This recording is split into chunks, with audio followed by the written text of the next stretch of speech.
Cristiano adelante, la fe venció al mundo. Cristiano, la lucha aún no ha terminado. Qué linda alabanza, ¿verdad? Una alabanza preciosa, bella. Cristiano adelante, la fe que vence al mundo. Es un lema muy maravilloso, canto que nunca voy a olvidar. Canto desde que estaba joven, lo escuché y me motiva siempre que lo escucho. Mi hermano Jonathan Argueta, quien hizo este canto, guiado por el Espíritu Santo, ahora está en el reino allá, gozando de la presencia de nuestro Señor Jesucristo.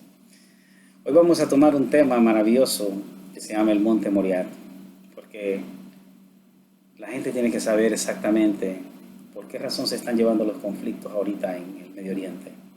¿Por qué razón hay tantos problemas a nivel del mundo? Usted puede ver ahorita los problemas económicos, los problemas sociales, políticos. Ya no hay salida, ya no hay solución. Todo esto es lo que se viene es algo muy tremendo. Podemos decirlo que ya no hay marcha atrás. Esto viene difícil para toda la humanidad y para todos los países del mundo. Hay algo que yo quiero decirles hoy. Cada país que se vuelve enemigo en contra de Israel paga las consecuencias. Y eso es lo que está pasando ahorita en el mundo entero. Muchos países se han vuelto en contra del pueblo de Dios. Yo quiero decirles, Dios escogió ese pueblo para que seamos salvos todos. ¿De dónde viene la salvación? En el capítulo 4 de Juan nos narra claramente que la salvación viene de los judíos. El mismo Jesucristo lo declaró con su propia boca. No fue nadie más, él mismo lo declaró. Por eso la tumba de él está vacía. Existe la tumba de Mahoma. Existe Buda, la tumba. Todo existe. De los seres humanos que murieron. Pero la tumba de mi Señor Jesucristo existe, pero no está ahí él. No está. Él resucitó de entre los muertos para dar vida y vida en abundancia para aquellas personas que lo adoran, que lo alaban y lo han aceptado como el único y suficiente Salvador. Hoy vamos a hablar de este tema acerca del Monte Moriah. ¿Qué significa Moriah? ¿Qué significa el Monte Moriah? Quiero decirle primeramente, para poder entrar en este tema, el Monte Moriah, esta es la cúpula de la roca, donde está, es un lugar allí en Jerusalén, en la parte occidental y oriental de Israel, en Jerusalén, y ahí queda la cúpula de la roca. Es un lugar que ahorita casualmente es uno de los terceros lugares más sagrados para los musulmanes, en el cual no les pertenece a ellos, en el cual les pertenece esa tierra que Dios se la dio por heredad a los hijos de Israel. Y hoy vamos a explicar este tema para que ustedes miren que las cosas no son como las dice muchas personas que van en contra de Israel. Hay que tener cuidado, porque cuando tú te pones en contra de Israel, te estás poniéndote en contra de ti mismo. Existe el efecto rebote. Hay que tener mucho cuidado. Si vas a bendecir a Israel, bendice a Israel, porque la palabra me lo dice. Todo el que bendice a Israel será bendecido, pero todo el que maldiga a Israel va a ser maldecido. Es la palabra del Eterno, y la palabra del Eterno tiene un cumplimiento profético. Hay que tener mucho cuidado. Aún en el capítulo 122 y el versículo 6 de Salmos nos dice: orad por la paz de Jerusalén y sean prosperados todos los que te aman. Es una palabra poderosa y es la palabra del Eterno, del Creador. Podemos ver que ya no hay salida en este mundo y nos vamos a tomar un capítulo de la Biblia y un versículo de la Biblia para que miremos el punto de vista, el por qué razón todo se está acoplando a medida que el tiempo pasa. Entre más se acerca la venida de Cristo, peor se vuelve la situación a nivel del mundo. Ahora bien, hermanos, vamos a orar al Señor para que empecemos con esta palabra. Padre, gracias en el nombre de Jesús por esta palabra tan maravillosa. Señor, que seas tú quien nos hable a través de tu Santo Espíritu, no yo, Padre, tú habla. Te lo pido en el nombre de Jesús, con sencillez me presento ante ti, Padre. Te lo pido en el nombre de Jesús y que sea de edificación para cada hermano, para cada hermana que nos escucha, amigos también, Señor. Te lo pido en el nombre de Jesús. Amén y amén. Así que, hermanos, esta es una palabra muy preciosa que yo sé que hoy va a ser de mucha bendición para los que las escuchen. Y gracias a Dios que nos permite nuevamente para poder estar en este canal de YouTube, para poder predicar este mensaje y esta enseñanza que vamos a llevar a cabo hoy. Vamos a basarnos en el capítulo 24 y el versículo 15 del libro de Mateo. Y dice la palabra como está escrita en el nombre del Padre, el Hijo y el Espíritu Santo. Por tanto, cuando veis en el lugar santo la abominación desoladora que habló el profeta Daniel, el que lee entienda. Oiga bien lo que dice. Por tanto, cuando veáis en el lugar santo la abominación desoladora de que habló el profeta Daniel, el que lee entienda. Lo vamos a ver después desde el punto de vista en Tesalonicenses acerca de lo que Pablo le ha revelado a Pablo. Cuando habla aquí, por tanto, cuando veáis el lugar santo, la abominación desoladora, quiere decir que va a existir un templo. Oiga bien, de que habló el profeta Daniel. ¿Qué es lo que habló el profeta Daniel? Lo vamos a ver en el capítulo 9, 27 para que vayamos viendo la palabra, porque es importante predicar la palabra como está escrita aquí. No hay que de un contexto sacar un pretexto, no, la palabra hay que predicarla y punto, enseñarla y punto. Vamos a verlo, vamos a ver ahora el capítulo 9, 27 que nos habla el profeta Daniel. Es un hermoso libro, Daniel. Dice la palabra como está escrita. Y por otra semana confirmará el pacto con muchos. A la mitad de la semana hará cesar el sacrificio y la ofrenda. Después con la muchedumbre de las abominaciones vendrá el desolador, o sea, el anticristo, hasta que venga la consumación y lo que está determinado se derrame sobre el desolador. Esto es cuando Cristo aparezca para poner en orden todas las cosas con el falso profeta y con el anticristo. Pero antes que Cristo venga, tiene que aparecer el hombre de pecado, el hijo de perdición. Y por esa razón vamos a hablar hoy del monte Moriah, porque ese es el tema de hoy, el monte Moriah. ¿Por qué el monte Moriah? ¿Por qué tanto pleito en ese monte? Donde está, como les dije, la cúpula de la roca. Y vamos ahorita a entrar un poquito de historia. Digamos, en estos momentos, en estos precisos momentos, hay tres religiones monoteístas. Está el judaísmo, el cristianismo y el islam, o sea, los musulmanes. De las tres,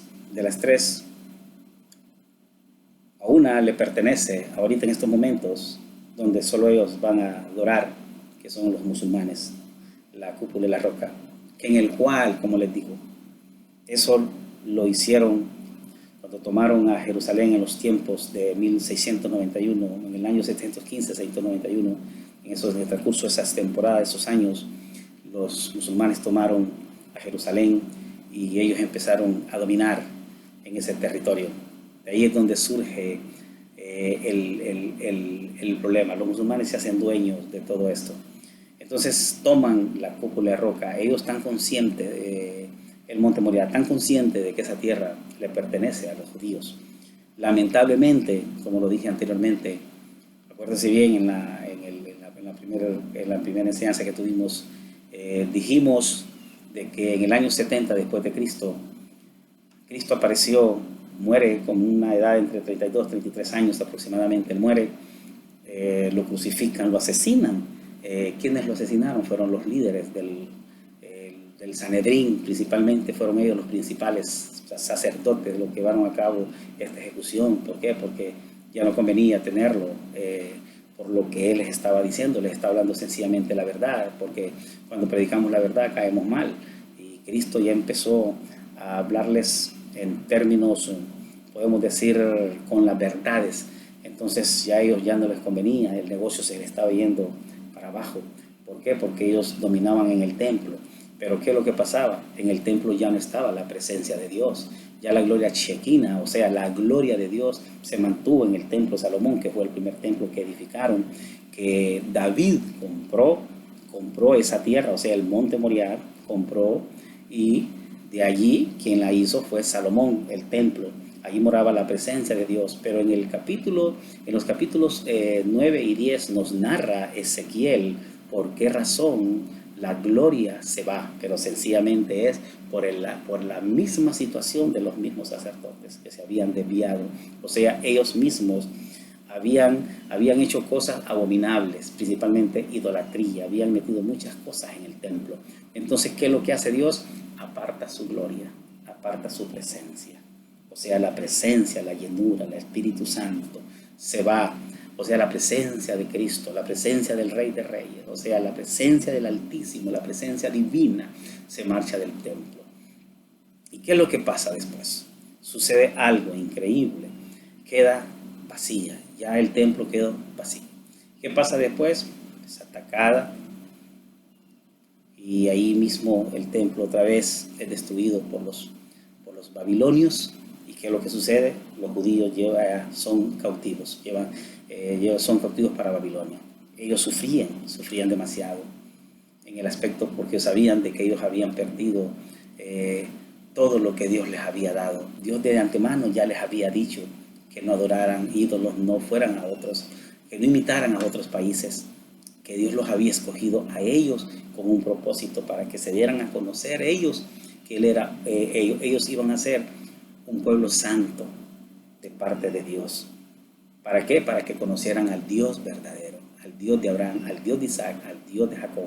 Pero, ¿qué es lo que pasó? La desobediencia.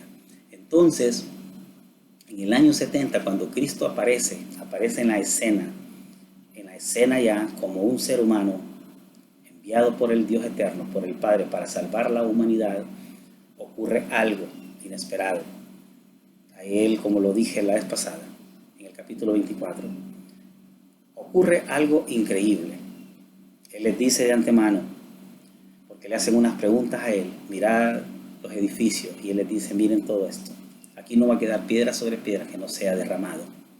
O sea, ¿qué significaba eso? Era un cumplimiento que se iba a cumplir en poco tiempo. Y aproximadamente unos 35 años más adelante, después de la muerte de él, en el año 70 después de Cristo, Tito y sus legiones, con la 10ª legión de los romanos, destruyen el templo. O sea, el segundo templo hecho por Herodes, que lo amplió más. Entonces, pero ya en ese templo, como les digo, ya no estaba la presencia de Dios. Y lo vamos a ver desde el punto de vista que ahí ya no había presencia de Dios. Ahí lo que había solamente era un grupo de Sanedrín, sacerdotes corruptos, que estaban robando y haciendo cosas ilícitas, y por eso el Señor les vuelca las mesas, los hasta azota por la misma cuestión de los robos y lo que está pasando en las iglesias de hoy, haciendo cosas ilícitas en las iglesias, hasta rifas.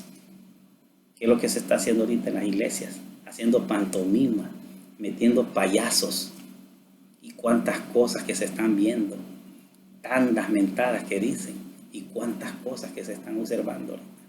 ¿Por qué? Porque los pastores sinvergüenza, por tener una membresía grande, prefieren hacer estas cosas en vez de rechazar esto, porque Dios no quiere estas cosas. Dios lo que quiere es que se adore y se alabe, y que el mensaje sea cristocéntrico, que se exalte el nombre de su Hijo amado, porque quien vino a esta tierra fue Él a morir por todos nosotros. ¿Usted cree que a Dios le agrada que usted en la iglesia haga payasadas ahí y que usted permita cuántas cosas, pantomimas y cuántas cosas? No, a Dios no le agrada nada de eso. Yo quiero decirte, pastor, estás equivocado. Aunque sepas algo de Biblia, aunque hayas sacado tantos cursos, yo quiero decirte que de nada te va a servir estas cosas, porque Dios no marcha con estas cosas. Si tú que eres pastor, ponte los pantalones firmes, y si tú miras que quiere entrar apostasía, inmediatamente rechaza esas cosas, porque eso no es de parte de Dios. La apostasía había entrado en el templo, en aquellos tiempos, en el templo de Herodes, y por esa razón la gloria ya no estaba. La gloria representaba, ¿sabes quién?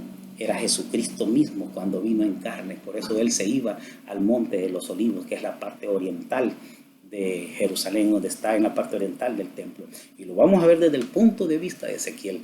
Vámonos a Ezequiel ahora.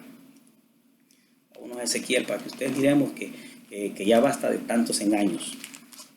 Vamos a ver el libro de Ezequiel, en el capítulo 9, de Ezequiel, porque la gloria ya no estaba allí. Bendito sea el Señor. Ahorita hay que predicar el mensaje. Yo invito a cada pastor. Yo admiro a los pastores que están predicando la verdad del Evangelio y que no están esperando recibir algo a cambio. No, ellos lo hacen por amor al Señor Jesucristo. Y dice aquí en el capítulo 10, fíjese bien atentamente, esto ya era cuando ya el profeta les había dicho lo que estaba ocurriendo en el primer templo, o sea, en el templo de Salomón. Mire lo que dice. Entonces la gloria de Jehová, dice, se elevó de encima del umbral de la casa. Oiga bien, y se puso sobre los querubines, y alzando los querubines sus alas, se levantaron de la tierra delante de mis ojos. Cuando ellos salieron, también las ruedas se alzaron al lado de ellos y se pararon a la entrada de la puerta oriental del templo. Oiga bien, de la casa de Jehová. ¿Cuál es la casa de Jehová? El templo. Y la gloria del Dios de Israel estaba por encima sobre ellos, o sea, ya se estaba marchando. Y estos eran los mismos seres vivientes que vi debajo del Dios de Israel junto al río Quebar, y conocí que eran querubines. Cada uno tenía 4 caras y cada uno 4 alas y figura de mano de hombre, y debajo de sus alas. Y la semejanza de sus rostros era la de los rostros que vi junto al río Quebar. Su misma apariencia y su ser, cada uno caminaba derecho hacia adelante. Y en el capítulo 11 comienza la condena en contra de Jerusalén. Por eso digo, tengamos cuidado, hermanos. Si usted es pastor en una iglesia y si usted no pone orden, yo quiero decirle que Dios lo va a juzgar a usted y va a ser peor las consecuencias, porque usted ha permitido sinvergüenzadas en la iglesia, ventas y cuantas cosas. Me da tristeza la vez pasada cuando estuvimos enseñando en una iglesia, no vamos a mencionar nombres aquí, pero me da tristeza de un pastor que yo les dije, hermanos, prepárense con Biblia de estudio para que aprendan la palabra. Una vez que me rechazan inmediatamente porque ya estamos enseñando estas verdades, ahora él ha prohibido que ya lleven Biblia de estudio. ¿Qué es lo que pasa? Porque no quieren que se den cuenta. Solo ellos quieren hablar a modo de engañar a la gente. Eso es algo que ellos no le tienen amor a las almas. Ellos están buscando la manera cómo poder vivir por medio del Evangelio. Eso no se trata de eso. Hay que trabajar y predicar el Evangelio. Hay que ser ejemplo. El mejor ejemplo nos puede dar Pablo. Pablo hizo tiendas y anduvo trabajando. Trabajando, haciendo tiendas y predicando la palabra. Fue un hombre ejemplar y ese es el ejemplo que todo cristiano verdadero tiene que tener. Entonces, y ahí yo sé que muchos pastores se van a querer molestar conmigo, pero no me interesa, no me importa. Lo que me interesa a mí es predicar la palabra como debe de ser, porque a Dios hay que darle solamente la gloria. Y algo increíble que pasa también en el capítulo 11, que lo vamos a ver, el capítulo 11, y mire aquí, dice, en el capítulo 11, el versículo 20, dice aquí la palabra: para que anden en mis ordenanzas y guarden mis decretos y los cumplan, y me sean por pueblo, y yo sea por ellos por Dios. Mas aquellos cuyo corazón anda tras el deseo de sus idolatrías y sus abominaciones, yo traigo su camino sobre sus propias cabezas, dice el Señor. Después, aquí está la clave para que usted pueda entender por qué razón la gloria se marcha del templo. Después alzaron los querubines sus alas y las ruedas en pos de ellos, y la gloria del Dios de Israel, oiga bien, estaba sobre ellos, y la gloria de Jehová se elevó de en medio de la ciudad y se puso sobre el monte que está en el oriente de la ciudad. Oiga bien, tremendo. La pregunta es esto, que esto es profundo. Cuando Cristo apareció, ¿a dónde se iba a orar él? ¿Iba al templo? ¿A dónde se iba a orar? Al Monte de los Olivos, en la parte oriental. O sea, la gloria del Dios eterno, el mismo Rey de Reyes, allí es donde él iba a aparecer, orando el Señor Jesucristo. ¿Cómo no vamos a darle la gloria al Señor? Ahí se da a conocer que él era el Dios eterno, el Dios todopoderoso. Así que vamos a continuar, hermano. Hablando del Monte Moriah, como le dije de antemano, fue construido por los bizantinos entre el año 638 más o menos. Se dice que quien lo construyó fue un islamita de Damasco llamado el Malik, gobernante islámico. Pero también él era un seguidor de la fe judía. Pero una vez que se dan cuenta, inmediatamente lo quitan a él. Inmediatamente los musulmanes sabían que no convenía tenerlo, porque los musulmanes querían solamente tener ese lugar solamente para ellos. Ahora es, según dicen ellos, que es el tercer lugar que ellos tienen como lugar sagrado, porque dicen que de ahí Mahoma fue levantado con su caballo Borak para el cielo. Es una mentira. Eso es algo, Mahoma está enterrado en Arabia y ellos bien lo saben. Entonces, ¿cómo es posible que haya sido levantado como profeta de ahí? El que fue levantado desde el monte Los Olivos y que aparecerá por segunda vez sin relación con el pecado para salvar a los que le esperan es nuestro Señor Jesucristo. Él sí fue levantado con poder y gloria porque resucitó de entre los muertos. La tumba ya está vacía. Él sí, y aparecerá por segunda vez, como lo digo, sin relación con el pecado, para salvar a quienes, a los que le esperan. ¿Quiénes son aquellos? Aquellos que en verdad aceptan a Cristo como su Señor y Salvador. Bendito es el Señor. No nos engañemos, la palabra no puede ser burlada. Tal vez los palestinos hablarán muchas cosas porque ellos quieren esa tierra. ¿Por qué? Porque quieren desterrar a Israel y a como de lugar lo quieren quitar de ahí, pero no van a poder. Esa tierra le pertenece al Dios eterno.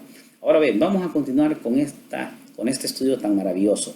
Yo quiero que usted mire algo increíble, para que usted mire, le puedo dar solamente los versículos. 2 Samuel 24:1, lo puede leer en adelante, y Primera de Crónicas 21, usted puede leerlo ahí, lo que hizo David con Arauna. O sea, Arauna es un jebuseo, él le compró esa tierra a un jebuseo. O sea, le compró esa tierra con el propósito adquirirla propiamente para el pueblo de Dios, o sea, para los judíos, porque ellos volvieron del cautiverio, ¿me entiende? Entonces, esa tierra la compró David.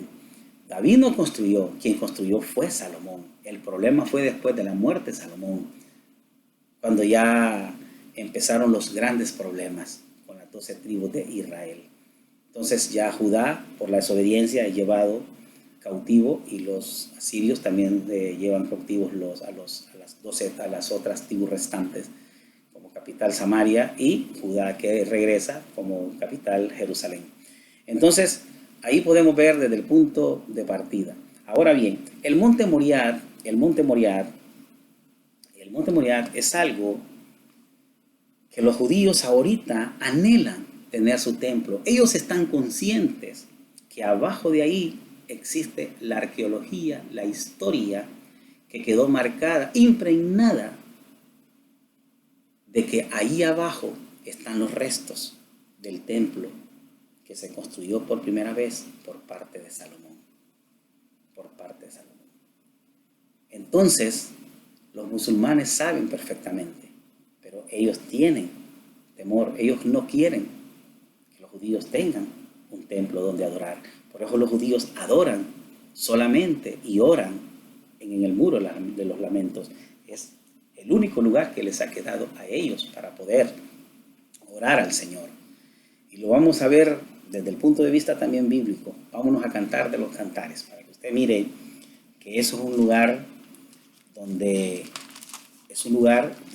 ellos, allí es el único lugar donde ellos adoran al Señor y se ponen a orar y están pidiendo que el Mesías vuelva pronto para poder reconstruir el templo y cuantas cosas. Y lo vamos a ver desde el punto de vista que tiene que ver también los dos testigos que van a aparecer dentro de poco tiempo. Y dice en el capítulo 2 y el versículo 9: mi amado es semejante al corzo o al cervatillo. Él aquí está tras nuestra pared. Oiga bien, nuestra pared, mirando por las ventanas. O sea, es el único lugar que le ha quedado a los judíos. Y desde ahí Dios los está observando, todo lo que ellos hacen los judíos, porque saben perfectamente que no tienen templo. Pero Dios, yo sé que por dentro de su corazón Él sufre, porque Él sabe que su pueblo no tiene templo. ¿Me entiende? Pero Él los observa, Él mira. Por eso Él viene a salvar al pueblo de Israel. Cuando ya Israel mire que ya hay grandes problemas, hay grandes conflictos, Él aparecerá por segunda vez para salvar a su pueblo. Y bendito es el Señor para siempre. Ahora bien, algo que me llama la atención, y yo quiero decirles hoy para que ustedes aprendamos este tema tan maravilloso acerca del monte Moriah. Vamos, ¿a dónde se menciona el monte Moriah? Vamos a ir al capítulo Génesis 22. Génesis 22, en el capítulo, el versículo 1. Ahí vamos a ver, versículo 2, Génesis. Ahí lo vamos a poder ver desde el punto de vista bíblico. Cuando Dios le pone a prueba a Abraham con su hijo Isaac. ¿Qué es lo que acontece? Lo vamos a leer. Aconteció después de estas cosas que probó Dios a Abraham y le dijo a Abraham, y él respondió, heme aquí. Y le responde a Abraham. Y dijo, toma ahora tu hijo, tu único Isaac, a quien amas, y vete a tu tierra, a tierra de Moriah, y ofrécelo allí en holocausto sobre uno de los montes que yo te diré. Oiga bien, qué tremendas palabras, el monte Moriah. Y este es el pleito que se está llevando ahorita a cabo por medio de este lugar. Y mucha gente lo ignora, mucha gente está ignorando el por qué razón hay tantos pleitos ahorita. Israel anhela ahorita su templo. Y ellos saben que ahí abajo están las reliquias, está la arqueología, está la historia. Que nos da la señal, que ahí está, cuando fue construido el templo de Salomón. Entonces, ese es el gran pleito que existe ahorita.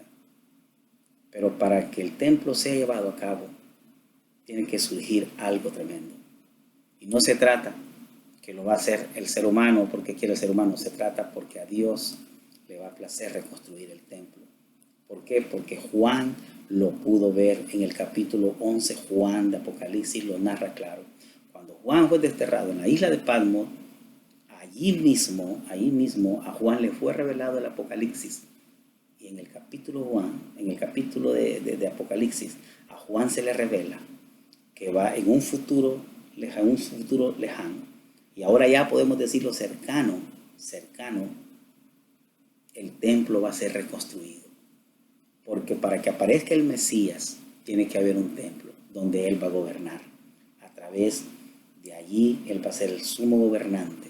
Oiga bien, Él va a gobernar en el milenio. Pero primero tiene que aparecer el hombre de pecado, el hijo de perdición, o sea, la abominación desoladora. Por esa razón, ahorita más que nunca, lo que Israel anhela y espera es al Mesías. Aún el Islam están esperando el famoso Mahdi que dicen ellos. Es lo mismo, es que es el mismo anticristo. Ahorita Israel anhela al Mesías, pero no es el Mesías que va a venir primero. Va a venir el anticristo primero. Y eso es lo lamentable y lo triste para el pueblo de Israel por haberlo rechazado. Aún todavía lo están esperando porque dicen que no ha venido, no, que Jesús, que no, eso no. Yo quiero decirles, hermanos, el pueblo judío por eso paga las consecuencias, por no escudriñar las escrituras. Pero en Isaías nos narra claro, todavía ellos están cegados, pero llegará el tiempo donde esa venda se va a quitar, cuando aparezca el príncipe de los príncipes, el rey de reyes y señor de señores. Allí es donde ellos se van a dar cuenta cuando los venga a salvar, y bendito es el Señor, porque Él viene pronto a reinar sobre esta tierra. Ahora bien, hay algo tan importante que quiero decirles hoy, hermanos. ¿Habrá un futuro templo judío? Claro que sí lo habrá. Y eso es lo que estamos hablando ahorita. Y va a ser ahí mismo en el monte Moriah. Y ese es el pleito que hay. Por eso Israel está siendo rodeado. Está rodeado de terroristas, Hezbollah, Hamas, están los chiitas. ¿Y cuántos personajes, cuánto terrorismo hay en contra de Israel? Buscando la manera cómo destruirlo. Pero quiero decirlo, esto no se va a poder llevar a cabo. Nunca. Con Israel no van a poder. Porque ya está profetizado que Israel, quien lo protege es el Dios eterno. No se puede ya más. Es cuando usted se convierte a Cristo como gentil que es. Dios lo protege a usted. Usted está guardado por el poder de Dios. Entonces, ¿por qué temer? ¿Por qué temer? Él es el Dios eterno, el único soberano.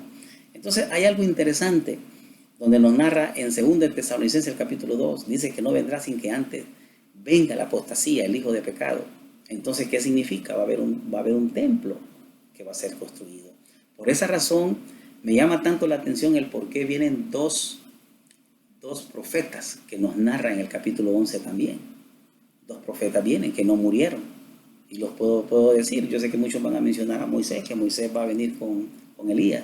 pero yo pienso en mi forma de pensar, más mi punto teológico, yo leo lo que he logrado entender, leer, yo respeto también los otros puntos, ¿va? Porque es importante también respetar, pero Enoc y Elías no miraron muerte, y la palabra me dice, por tanto está establecido que el hombre muera una sola vez y después de esto venga el juicio. ¿Qué significa esto?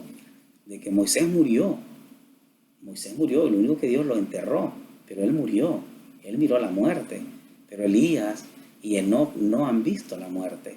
Pero la palabra me dice que les va a dar una autoridad y un poder a ellos. Ahora, ¿quién se va a atrever? A ver si un musulmán o con todo lo que tengan, pues se van a atrever a hacerle guerra a estos dos hombres, estos dos grandes profetas, y les va a dar un poder hasta de lanzar fuego. Y la palabra me lo dice, pareciera que fuera fantasía, pero lo vamos a ver desde el punto de vista Apocalipsis, para que usted no note y mire de que la palabra es veraz. Pareciera que era como fantasía, pero esto no, esto va a ser real. Esto es un cumplimiento que entre poco tiempo se va a dar a cabo, así como los tiempos que estamos viendo ahorita. Todo esto está peligroso. Estamos viendo los tiempos más difíciles. Dice en el capítulo 11, entonces me fue dada una caña semejante a una vara de medir y me dijo, levántate y mide el templo de Dios. Por ahora le digo, aquí a Juan se le revela que va a haber un templo. Y al altar y a los que adoran en él, dice, pero el patio que está fuera del templo, déjalo aparte, dice. Y no lo midas porque ha sido entregado a los gentiles y ellos hollarán la ciudad por 42 meses. Oiga bien lo que dice, tremendo. Y daré a mis 2 testigos que profeticen para que miren y observen que son enviados por el Señor. Vestidos de silicio, estos testigos son los 2 olivos y los 2 candeleros que están en pie delante de Dios en la tierra, o sea, uniendo gentiles y uniendo a los judíos. Si alguno quiere dañarlos, sale fuego de la boca de ellos y devora a sus enemigos. Y si alguno quiere hacerles daño, debe morir él de la misma manera. Oiga bien, esto va a ser tremendo. Estos tienen poder para cerrar el cielo a fin de que no llueva en los días de su profecía. Oiga bien, en los días de su profecía. Y tienen poder sobre las aguas para convertirlas en sangre y para herir la tierra con plaga y cuantas veces quieran. Y cuando hayan acabado su testimonio, la bestia que sube del abismo hará guerra contra ellos y los vencerá y los matará. Y sus cadáveres estarán en la plaza de la gran ciudad, o sea, en Jerusalén. En un sentido espiritual se llama Sodoma y Gomorra, pero hay que ver lo que está pasando ahorita en Israel. Ahorita casualmente hasta homosexualismo se está levantándose y cuántas cosas. Están imitando todo lo que hacía Egipto, donde también nuestro Señor fue crucificado. Oiga bien, tremendo. Entonces, ¿qué es lo que va a pasar? ¿Qué es lo que va a suceder? Estos 2 hombres van a estar permanentes durante un lapso de tiempo, por 42 meses, para poder hacer lo que tienen que hacer ellos de parte de nuestro Señor Jesucristo, porque son enviados por parte de Dios. Ahora bien, amados hermanos, ya vamos a estar concluyendo con este mensaje, con esta palabra. Vamos a ser un poco breves, porque es importante, vamos a estar tocando otros puntos más importantes, pero quiero decirles hoy que los tiempos que estamos viviendo son tiempos muy difíciles, Yo quiero decirle para aquellas personas que se ponen en contra de Israel, no lo hagan, porque están cometiendo el peor error. Oren por Israel más bien, porque ahorita Israel está pasando momentos difíciles y hay que orar por el pueblo de Israel. Yo le digo a todos los pastores, empiecen a predicar estos mensajes, empiecen a predicar estas palabras, porque los tiempos son difíciles, los tiempos que vienen tiempos peligrosos, tiempos de mucho peligro. Y vamos a terminar con algo muy importante.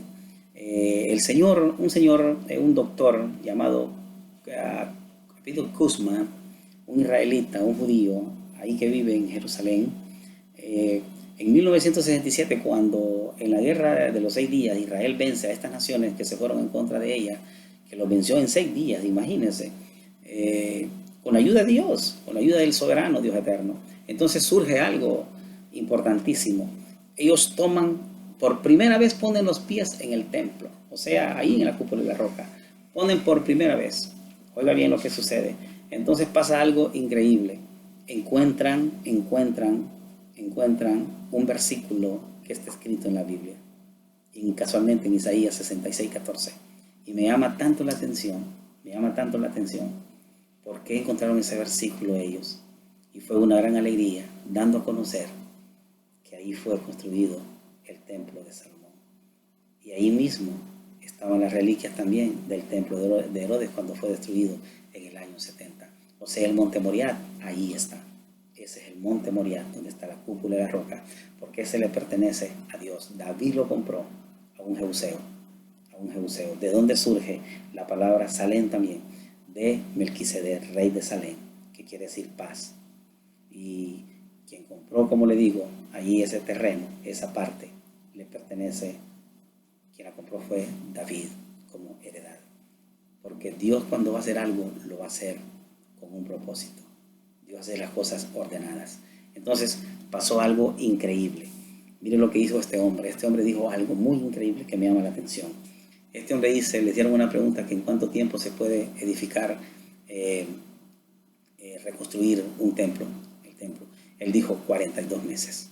¿Y qué es lo que hay en 42 meses? La Biblia nos señala en Apocalipsis que primero habrán 42 meses de tribulación y más la gran tribulación, 42 meses. Esto es increíble. Entonces, hermanos, surge algo en la inscripción y se la voy a leer para que ustedes miren. Isaías 66:14 estaba escrito aquí esta palabra debajo de esa reliquia, o sea, la arqueología lo señala. Cuando ustedes vean esto, se regocijarán su corazón y su cuerpo florecerá como la hierba. Ahora bien, para que terminemos ahorita este punto, hermano, vámonos al capítulo 37. ¿Por qué razón Israel está en este momento donde tienen que estar ellos? En 1948 a Israel, con la ayuda de la ONU, lo toman como Estado, lo aceptan como Estado. Y en 1967 le hacen guerra y Jerusalén conquista Jerusalén como su capital. Era el propósito de Dios, no era el propósito del hombre, era el propósito de Dios, para que se cumplan los tiempos finales que estamos viviendo. Tú tienes que darte cuenta que estamos viviendo los tiempos finales. Todo tienes que ver, todo lo que está pasando en Israel. Así de sencillo es esto. Ahora vamos a ver el capítulo 37 para que terminemos aquí en el capítulo 37 de Ezequiel, en el libro de Ezequiel. Y ustedes mirarán exactamente por qué razón Ezequiel nos narra por qué Israel trajo a su gente otra vez a su propia tierra, en el cual Dios se la dio conquistando las tierras de Canaán. ¿Por qué? Porque Dios hizo un pacto con Abraham, que Él iba a darles esa tierra a ellos. No sé por qué, pero Dios sabe por qué lo hace. Dios es Dios y con Él nadie va a poder. Y vamos a meditar solamente tan sencillo aquí en el capítulo 37 y el versículo 10 en adelante. Y dice, y profeticé como me había mandado, y entró espíritu en ellos y vivieron, y estuvieron sobre sus pies un ejército grande en extremo. Me dijo luego, hijo de hombre, todos estos huesos son la casa de Israel. Oiga bien, he aquí, ellos dicen, nuestros huesos se secaron y pereció nuestra esperanza, y somos del todo destruidos. Por tanto, profetiza y diles, así ha dicho Jehová el Señor, he aquí, yo abro vuestros sepulcros, pueblo mío, y os haré subir de vuestras sepulturas, y os traeré a la tierra de Israel. Y sabréis que yo soy Jehová cuando abra vuestros sepulcros, y os saque de vuestras sepulturas, pueblo mío. Y pondré mi espíritu en vosotros, y viviréis, y os haré reposar sobre vuestra tierra, y sabréis que yo, Jehová, hablé, y lo hice, y dice Jehová. ¿Qué significa? Dios en su gran poder hizo volver a los judíos a su propia tierra. Y ahora, ¿qué es lo que está pasando en estos tiempos con Israel? ¿Qué es lo que pasa? Israel es una de las naciones más poderosas y tan pequeña en territorio, pero nos ha dado un gran ejemplo a nivel del mundo entero. Lugares desérticos donde no se sembraba, ahora se siembra. Exportando una de las mejores frutas, verduras y cuantas cosas que se están viendo. En tecnología no digamos. ¿Por qué? Porque Él es el Dios de Abraham, el Dios de Isaac, el Dios de Jacob.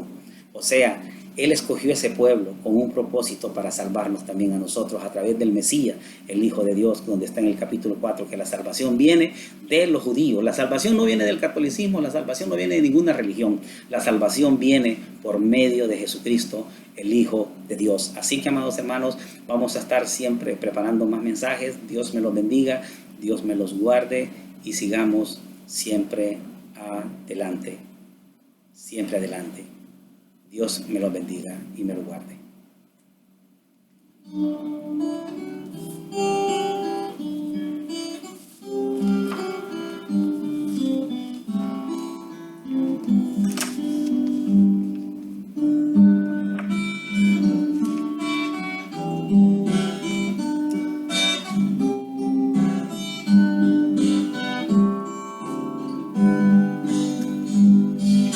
Cristiano, adelante, la fe venció al mundo. Cristiano, la lucha aún no ha terminado. Cristiano.